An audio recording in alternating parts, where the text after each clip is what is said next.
escola do mundo, onde eu posso ensinar e aprender. A palavra da sabedoria é a nossa EBD. Deus é o nosso diretor, o Espírito Santo nosso professor. A Bíblia é a cartilha que ensina o caminho, a verdade e a vida. Deus é o nosso diretor, o Espírito Santo nosso professor. A Bíblia é a cartilha que ensina o caminho, a verdade e a vida. Bom dia, daqui um pouquinho a gente já vai entrar para a escola dominical, mas não sem antes, como fazemos todo domingo, nós temos uma pequena meditação, a gente chama de abertura da escola dominical, porque enquanto o pessoal está chegando para a escola, a gente está estudando um trecho da Escritura Sagrada. A gente faz isso em 15 minutos, meia hora no máximo, todo domingo aqui na nossa igreja. Então vocês são bem-vindos à escola dominical, e daqui um pouquinho vocês vão ter as classes aí projetadas nas mídias, e vocês vão poder curtir também a escola dominical.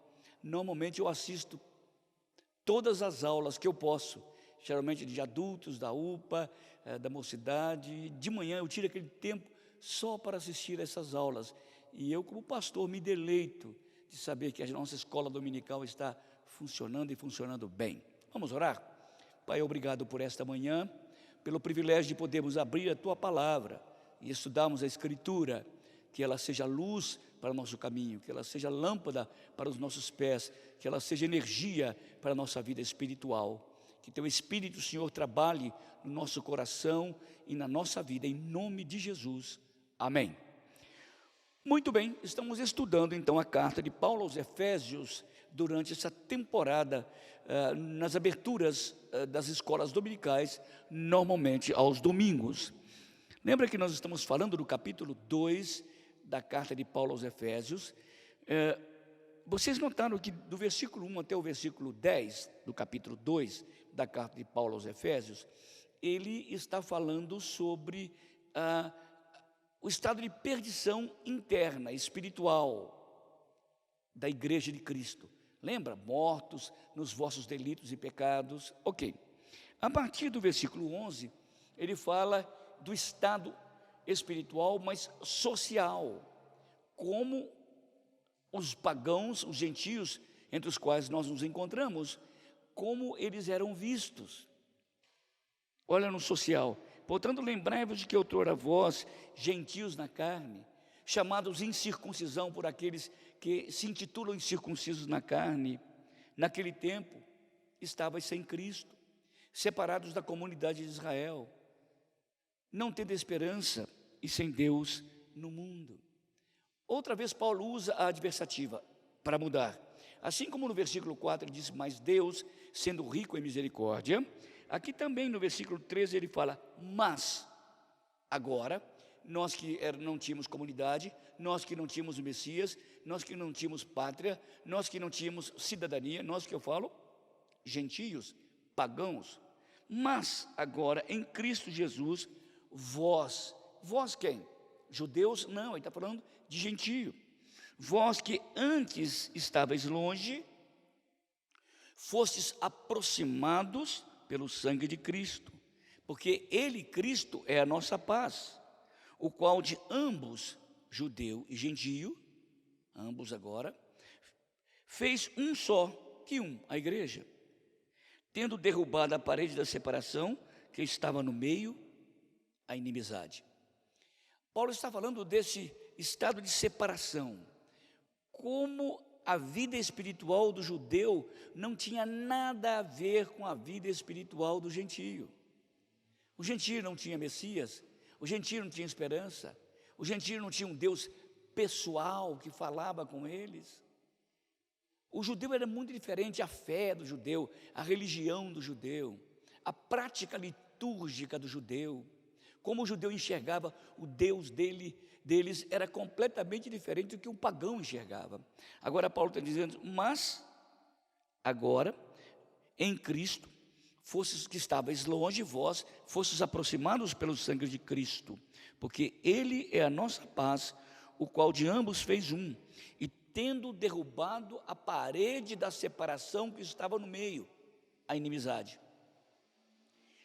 Eu queria firmar o meu conceito agora, bíblico, sobre a parede da separação. Lembra que eu disse que judeu estava completamente separado do gentio? O judeu achava o gentio mais ou menos como se fosse eles chamavam de cão, de porcos, isto é, gente do mais baixo calão. Era o pagão para ele, era o gentio para ele. Sabe, eu morei em São Paulo uma época, e nós tínhamos, na minha região em que morei, lá na Zona Norte, na Vila Maria, havia algumas centenas, ou para não dizer milhares, de bolivianos. E eles trabalhavam naqueles pombais ali no Brás, no Belenzinho, e eles ficavam chafudados, trabalhando dia e noite, sendo explorados pelos seus próprios patrícios que os traziam para cá. É interessante que no final de semana eles saíam, e a gente via aqueles tipinhos físicos, né, próprio do boliviano, de terceira classe, né, porque quem vem para cá não é boliviano de primeira classe. Então eles vinham para cá, e no final de semana eu via aquele monte de bolivianos saindo na rua, nas praças, com seus filhos amarrados naquela corda atrás das suas costas. Era um negócio interessante.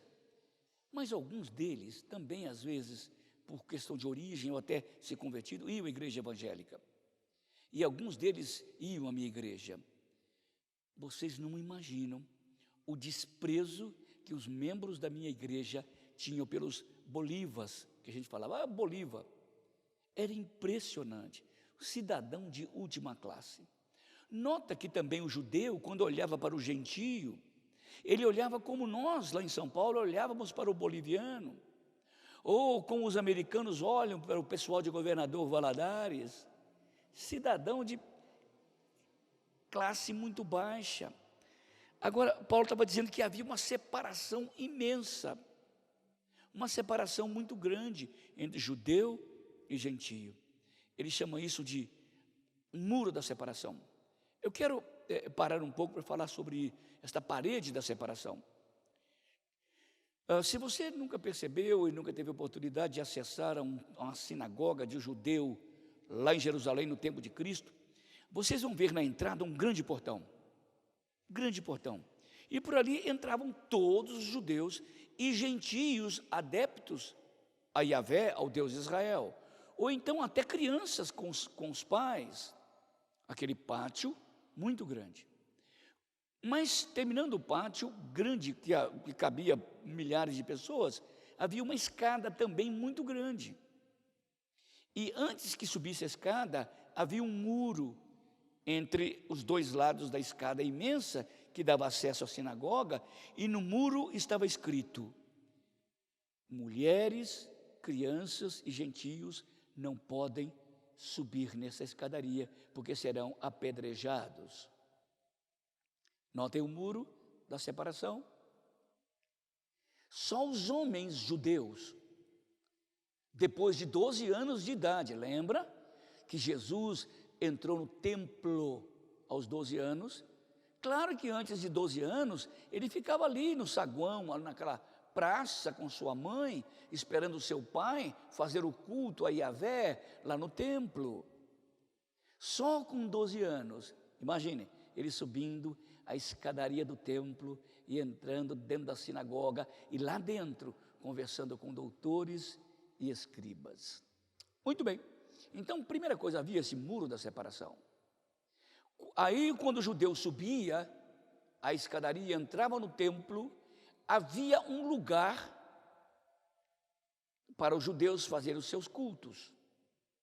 E no centro daquele lugar, havia um lugar só para os sacerdotes.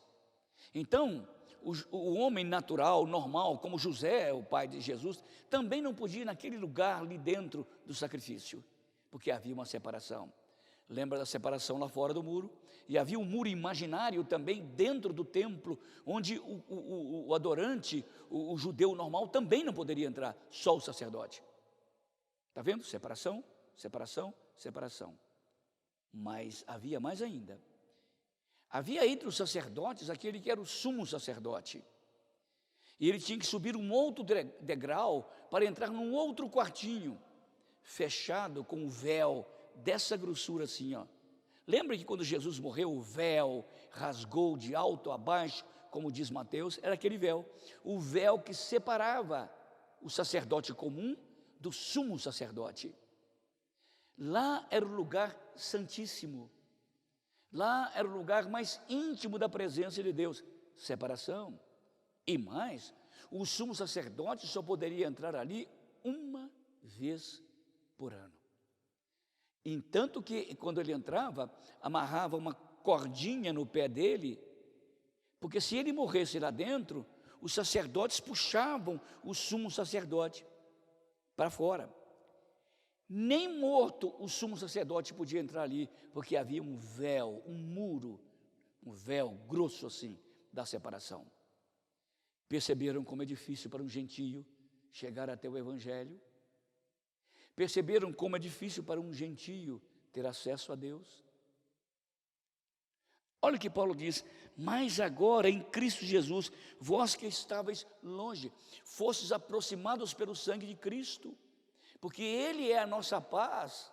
Agora não tem mais nenhuma divisão entre judeu e gentio, porque Ele é a nossa paz, o qual de ambos, judeus e gentios, fez um, tendo derrubado o muro da separação.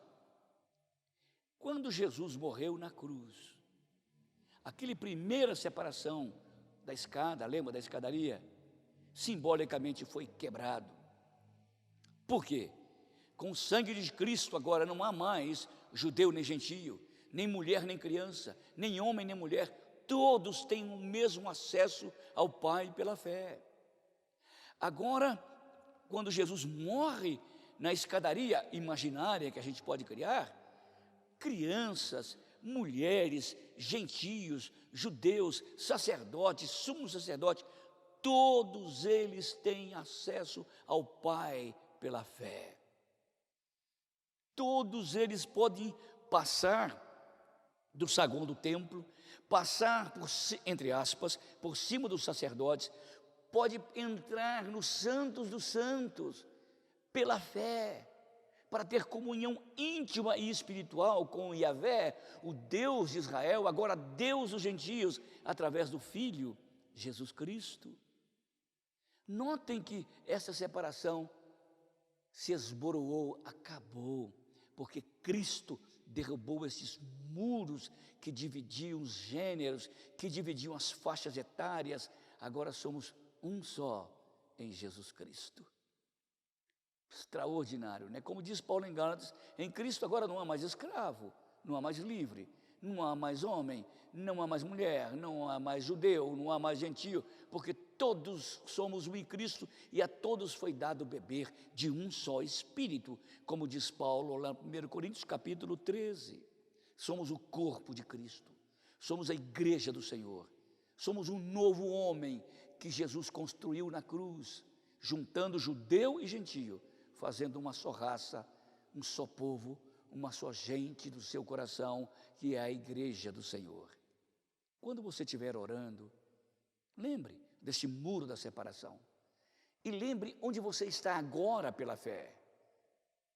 Você está dentro dos santos dos santos, você está no coração de Yahvé, no coração de Deus Pai, o Pai do Senhor Jesus Cristo. Por isso que o livro de Hebreus diz que nós devemos entrar no Santo dos Santos confiadamente, por causa do sangue de Jesus Cristo. Que Deus nos abençoe a compreender essas realidades teológicas, bíblicas, eclesiásticas e espirituais, para que todas as vezes que orarmos, pensemos nisso. Sou um gentio feito em Cristo, povo de Deus. Que Deus nos abençoe. Agora nós vamos para a classe e domingo que vem a gente se vê aqui nesta mesma hora, tá bom? Um abraço.